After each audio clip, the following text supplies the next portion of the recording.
गायत्री मंत्र एक साथ हमारे साथ। ओम भूर्भुवः स्वः तत्सवितुर्वरेण्यं भर्गो देवस्य धीमहि धियो यो नः प्रचोदयात्। ओम नमोस्तु गुरवे तस्मै गायत्रीरूपिणं सदा यस्य वाङ्मृतं हन्ति विषम संसार संज्ञकम्। आत्मीय भाई बहनों, आज हम चर्चा करेंगे वर्तमान समय की चुनौतियाँ, समस्याएं विकराल स्वरूप लेकर समस्त मानव जाति को निगलने के लिए तैयार हो रही है। तब दैवी पुरुषार्थ ही काम आता है, देव शक्तियाँ ही कार्य के लिए जुट जाती है। ठीक ऐसा समय ही 1911 से शुरू हो गया है और ये आगरा जिले के आंवलखेड़ा गांव में एक सुसंपन्न, संस्कारी और उच्च ब्रह्म कुल में जन्म धारण करने वाले हमारी आराधक सत्ता, हमारे आराध्य, हमारे गुरुदेव पंडित श्री राम शर्मा आचार्य जी का अवतरण इस भारत भूमि को देव भूमि बनाने के हेतु, समाज को नई दिशा धारा देने हेतु, समस्त मानव जाति के कल्याण हेतु इस धरा पर अवतरण हुआ। उन्होंने 1926 में अखंड दीपक जलाकर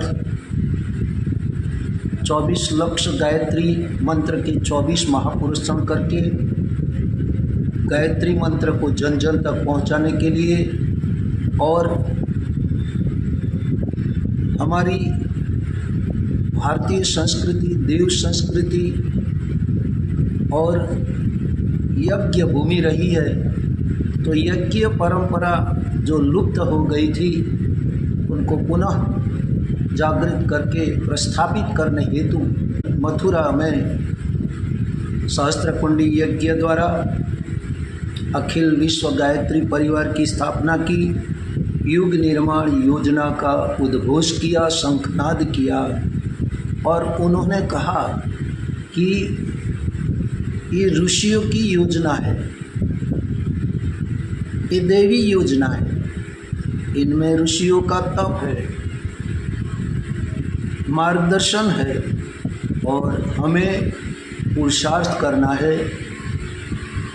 तो उन्होंने अपने तप की पूंजी से 4 बार हिमालय की यात्रा करके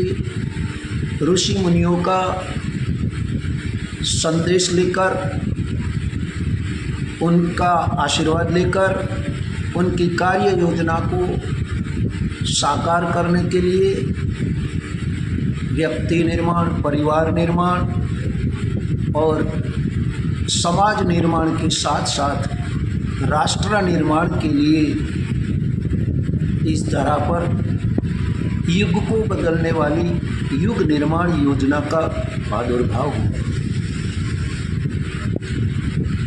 लाखों करोड़ों गायत्री परिवार के सामूहिक प्रयास से गायत्री मंत्र की साधना, यज्ञ परंपरा, संस्कारिता की और सांस्कृतिक परंपरा को पुनः जागृत करने के लिए गायत्री परिवार गिद्ध गिलहरी की तरह, वो वालों की तरह आज अपने समय के साथ, अपने अंशदान के साथ प्राणपण से जुट पड़े हैं और इस ऋषि की योजना में सहयोगी होकर कार्य करने के लिए कटिबद्ध है। तब ऋषि ने बताया कि अगले दिनों जो विभीषिका आने वाली है उनको कैसे रोका जाए, इनका स्वरूप क्या होगा और हमने क्या क्या तैयारी की है। तो भाइयों बहनों, आज हम देखते हैं कि ये युगांतरकारी पुरुषार्थ कैसा है। तो व्यक्तियों को दुख कष्टों से उबारना, उन्हें सुख समृद्धि उपलब्ध कराना और संत स्वभाव के महामानव में परिवर्तित करना वर्तमान समय में जागृत आत्माओं, ऋषि स्तर की आत्माओं को एकत्रित करके, संगठित करके युग निर्माण योजना में लगाना। हजारों वर्षों से प्रतिबंधित गायत्री साधना को बंधन मुक्त करा के देशव्यापी, विश्वव्यापी बनाना। यज्ञ परंपरा को पुनः जागृत करके वातावरण का परिशोधन, पर्जन्य वर्षा और मानवीय अंतःकरण में देवी चेतना का विस्तार करना। आध्यात्म के नाम पर आज जो जादूगरी हो रही है, अंधश्रद्धा बढ़ रही है, उनको मिटाकर अच्छे विचारों को, प्रखर विचारों को, श्रेष्ठ विचारों को मानवीय स्तर पर प्रस्थापित करके उन्हें नैष्ठिक चरित्रवान बनाना। देव संस्कृति की संस्कार परंपरा को जागृत करने के लिए 16 संस्कारों का जागरण और जन जन तक उनका विशेष महत्व और हर घर जन संस्कार बने, ऐसी प्रखर साधना। विश्व में आज सभी वैज्ञानिक प्रदूषण के महाविनाश से चिंतित है, लेकिन इस विनाशकारी घटाटोप को,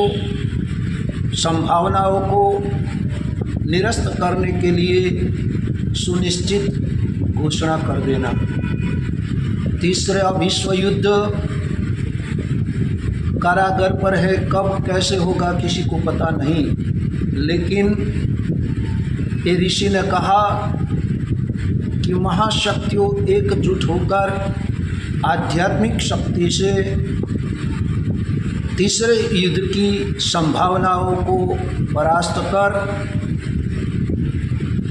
सबका, विश्व का कल्याण होगा। मनुष्य स्वार्थ, अहंकार, लोभ, मोह